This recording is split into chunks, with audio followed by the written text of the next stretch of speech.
Sakripisyo ng magulang.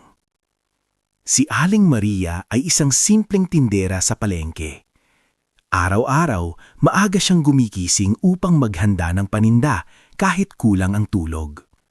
May anak siyang si Carlo na nasa high school. Isang araw, sinabi ni Carlo, "Ma, kailangan ko po ng bagong sapatos.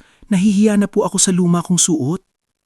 Ngumiti si Aling Maria kahit alam niyang kulang ang kanilang pera. "Sige anak, gagawan ng paraan ni Mama." Kinabukasan, mas maaga siyang pumunta sa palengke at mas huli nang umuwi. Tinanggap niya ang dagdag na trabaho kahit masakit ang kanyang likod.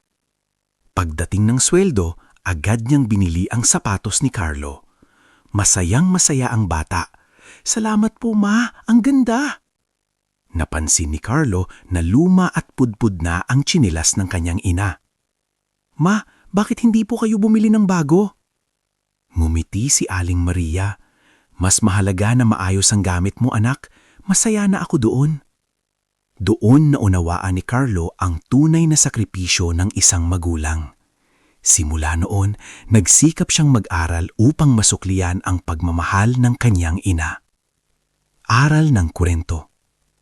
Ang sakripisyo ng magulang ay hindi laging nakikita, ngunit ito ay puno ng pagmamahal.